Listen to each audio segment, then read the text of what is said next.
What's good, you guys? You know who it is, man. It's your boy, Mr. Relentless Lex, and I'm back like I never left this mother. Yes, Sirski. All right, so, man, we got Lil C's exposing what Lil Kim did to Biggie before he died. Now, Lil C's is a member of Junior Mafia, a group that Biggie had put out back in the days. Also, Lil Kim was part of Junior Mafia. So now we're going to get to the business. I don't know what she did to Biggie. I don't know what Biggie did to her. To be quite honest, to make a long story short, Kim, what the hell do you do to yourself? That's what I'm trying to figure out. What the hell did she do to herself? R.I.P. to Big. But forget what she did to Biggie. Biggie no longer here, bro. Biggie gone. I'm trying to figure out what she do to herself. Spicy. Damn. I knew Kim before I knew Big. That's why the situation was so... That's why it lasted so long, because it was so personal. Mm-hmm. It's not about nothing with court shit, with none of that shit. We're not going to even address that, but it's nothing to do with that. My apology was I wasn't a good brother to her. When Big died, she held me down. And I wasn't acknowledging that the way I was supposed to. Biggie was the type of person to motivate you. He always wanted anyone to succeed. He always wanted everybody to have a better life for themselves. Now look, what year was this? Did they have a year now? Where I was supposed to. Biggie was the type of person to motivate. She said was the type of person, so I'm assuming this is how she looked after Biggie's death, bro. He always wanted anyone to succeed. He always wanted everybody to have a better life for themselves. He was just hungry. He just wanted to make the album. If he could get 500,000 fans, he used to say he happy. Check me out right here, yo. We was like on our way to the parking lot, like waiting for the cars to come out. Our car came first, and we was waiting for Puffy's car to come. So when this car came, we all pulled out. Big was in the front, C's was sitting behind Big, and I was like sitting behind the driver. Car just rolled up on the right-hand side and just started shooting holes in the door.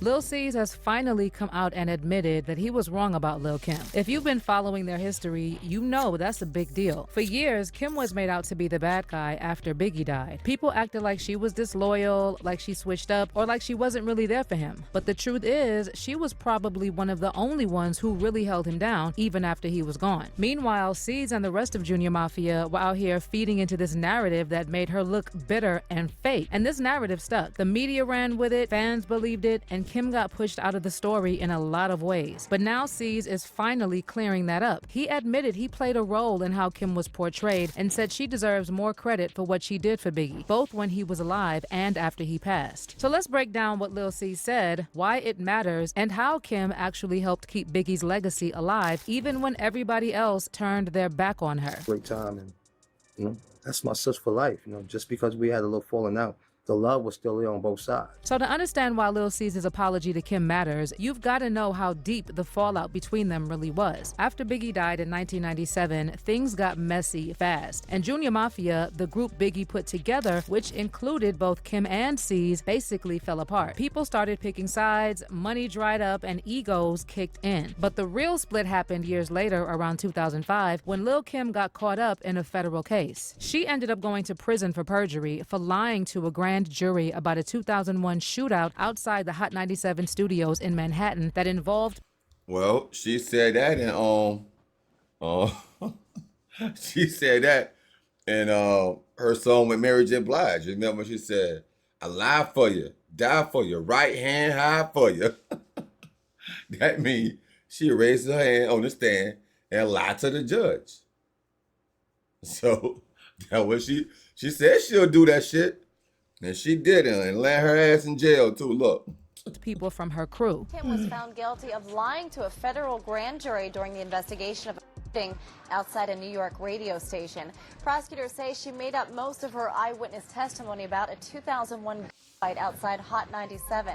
The shooting broke when Little Kim's entourage crossed paths with a rival rap group, injuring one man. Little Kim now faces up to 20 years. Sentenced to 1 year in prison, 30 days home detention after release from custody, and 3 years of probation. She served her sentence at the Federal Detention Center in Center City, Philadelphia, and was I hope that ain't the jail that she served it in. That shit looked crazy. released on July 3rd, 2006. Now here's where Lil C's comes in. So he actually testified against Lil Kim during her trial, although he later insisted he didn't technically snitch. The way the media made it, they made it seem like it was something more than it was. C's said, it wasn't that much of a thing. Just the fact that I was on the stand made it look funny. Lil C's also said that he wasn't responsible for Kim getting sentenced, and he claimed there was nothing he could have said to keep her out of prison. She wasn't in a situation for me to say something that would send her away, C said. Maybe the people around her made it look that way, or she felt that way because of the situation she was in, but I just felt like it was a situation where she could have done things to change things, and she didn't. But it wasn't nothing that anybody said on my end as far as anybody. Not just me, but anybody from Mafia. Nobody said nothing that sent her away. I think no matter how her situation would have went down, she would have still went away for the things she lied about. But from Kim's side, C's testifying against her wasn't just disloyal, it was a betrayal of Biggie's legacy, especially after everything they'd been through together. Wow. C's claimed he was just Wow, bro. I didn't know exactly what the hell had happened. So C's took the stand. Oh my God, bro. I know Biggie was rolling over in his grave. I didn't know C's took the stand. Don't tell me that, C's, man. You got me looking at you sideways now, and that was years ago, just my telling boy. the truth. But let's be real. In hip-hop, Wow. especially back then, testifying was seen as crossing a line you don't come back from. So after Kim completely distanced herself, she cut ties with Junior Mafia and publicly said she didn't rock with C's at all. For years, there was nothing but silence between them. C's would try to explain himself in interviews, but Kim wasn't having it. As far as she was concerned, he sold her out, plain and simple. But the media mostly took C's side, and Kim was painted as angry, unforgiving, difficult, even though she was the one who did time. Meanwhile, C's got to move around like he was just telling his truth, even though it directly helped send Kim to prison. So yeah, the beef wasn't just personal. It was about loyalty, legacy, and the way women, especially black women, get thrown under the bus to protect everybody else's reputation. But fast forward to 2019, and this is where things really started to shift. Kim hosted an annual tribute dinner for Biggie's birthday, and a lot of people who were close to Big were in the building, including all former members of Junior Mafia. And that's when Lil C's got up and publicly apologized to Lil Kim, letting her know she was like a real sister to him. It made you feel bad. I genuinely apologize. I love you from the bottom of my heart. You like one of my, you are my sister. You're not a real sister, but you my sister. God is good. For life. And I love you and thank you for bringing this energy here. All right, now that make me feel a little bit better, seeing this part. That make me feel a little bit better, C's. But you could have got her a Lambo truck to go with that apology or something, my boy. Something. I mean that from the bottom of my heart, bro. For real. God is good. He's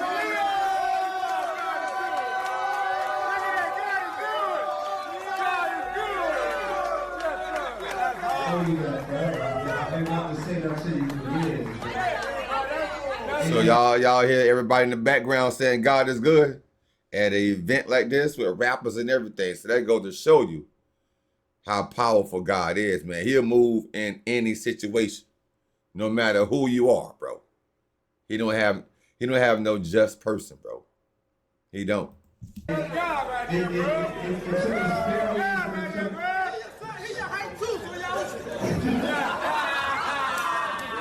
You know, and it took Kim later talked to Vibe magazine about this special moment and said it couldn't have happened on a more meaningful night. Kim said, it's been a long time since we've been together on his birthday or doing any event together at all. For me, it was a spiritual awakening. This was his heart. So it's sort of, for me, mending Big's broken heart. All of us were Big head to toe. Putting him back together is putting all of us back together. Now jump ahead to Lil C's recent interview on Vlad TV, and he got emotional while talking about how he wasn't a good brother to Kim. C's also brought up how after Biggie passed, Kim let him stay at her place when he was struggling. And that part hit hard because it reminded folks that despite all the drama, Kim always looked out for her family. You know, just how did it feel to finally put that behind you? Because y'all is, like you said, it might not be your blood sister, but that's your sister.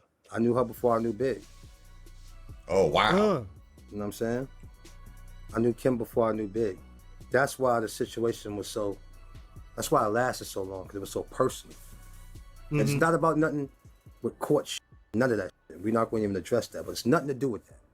My apology was I wasn't a good brother to her. I made some wrong moves, some bad mistakes, and that was just the perfect time to do that. You know, I didn't plan that. We was all having a great time, and and I just know the comfort she needed because I know her. And I wanted to do that. I wanted to let her know that. I wanted to let all the people around know that. You know what I'm saying? And I just felt like that's what I wanted to do, and she deserved that. You know what I mean? Because a lot of times, when Big died, she held me down. And I wasn't acknowledging that the way I was supposed to. And then we had other little situations that kind of separated us, and other people that separated us, and we was too stubborn, people just let us on. And, and we just let God work. And God worked, and one day she hit me, and we talked like nothing ever happened. And she had a plan that she wanted to do this dinner. She said she wanted to put Big Heart back together. And putting his heart back together was getting all his peoples together. And we all got together, you know what I mean? Me, her, the whole Junior Mafia, D-Rock, and C Gutter. He was locked up for 16 years, so he was home to be there for that. Rube, just our whole team, like everybody that we started with was at that dinner. So I felt like that was the appropriate time to do it, and I needed to do that for her, and I wanted to do it for her. You know what I'm saying? I just felt like that was a great time, and that's my sis for life. Just because we had a little falling out, the love was still there on both sides. And Lil Caesar's apology flipped the narrative for a lot of fans. People started realizing that maybe they'd been too quick to judge Lil Kim, and that maybe Kim's side of the story hadn't been told loud enough. All right, now let's talk about Lil Kim and how she really kept Biggie's name alive, even when it felt like the world was trying to erase her. First of all, Kim never stopped honoring Big. Go back and listen to her albums. She's always mentioning him, shouting him out, dedicating songs to him. On her second album, The Notorious K.I.M., Kim raps about losing Biggie on an emotional tribute track with Mary J. Blige called Hold On. On this track, Kim describes her grief for Biggie as being as painful as childbirth. And if you saw that video of Kim at Biggie's funeral, you know she was speaking from the heart. By the way, on Hold On with Mary J. Blige, Kim also calls out Biggie's industry friends for eating off of his death. And you can probably guess who she was talking about. And over the years, Kim's done countless tribute performances for Biggie, headlining events on the anniversary of his death and honoring his legacy in any way she could. Well, happy 50th. Happy Biggie 50th. Yes, sir. One thing about Little Kim, she gonna ride for some B.I.G. That's right. And I'm so happy to see everybody here. I mean, the whole family. Tiana, CJ, you guys are my heart. In 2016, Kim dropped a track called I Did It for Brooklyn with Mano, a whole tribute to Big and the borough that made him. She's also been the one putting together these B.I.G. family dinners, bringing people together to honor Biggie, even inviting the same people she had beef with. And you don't see many male rappers putting their ego aside like that. And here's the thing, even with all that, Kim's been misjudged for years. After Biggie died, a lot of people either erased her from the story or tried to downplay her role. And don't forget that Lil Kim knew Biggie before the fame when he was himself Christopher. He brought Lil Kim with him from Brooklyn, which says a lot about how he felt about her too. Now, people used to say that Big wrote all of Kim's stuff, like she couldn't hold her own. And yes, he helped her early on, sure. But we all know Kim's pen is solid. Ask anyone who's actually listened to her verses. She helped shape the entire female rap lane. No Kim, no Nicki, no Cardi, no Megan, period. But for some reason, Kim just kept getting disrespected by the media. When the Notorious movie came out in 2009, Kim was furious because they got her character all wrong. They turned her into some side chick drama when in reality, she was one of the closest people to Biggie creatively and personally. Hold on, bro. Let's see. Let me check something out here. They turned her into some side. Do y'all see what I see, bro? How do she breathe out of that thing, bro? That's why she got her mouth open like that. You see how she got her mouth open? That's because she probably can't breathe out of her nose, bro. Look at her little nostrils. Bro, what do you do, Kim? What do you do? You was fine as wine at one point in time. Nah, you is just through. Bro, I want to know how you breathe. That's what I'm trying to figure out. Through your mouth? You got to breathe through your mouth, man. Chick drama, when in reality, she was one. See that? Do y'all take a look at somebody, like Kevin Hart said, somebody come look at this. Somebody come take a look at this. Dang. Oh my God, my baby Kim. I don't know. I was infatuated with you one point in time, man. One of the closest people Dang. to Biggie, creatively and personally. Never involved with the movie. I was never. I put the movie went into green light and I didn't even know about it.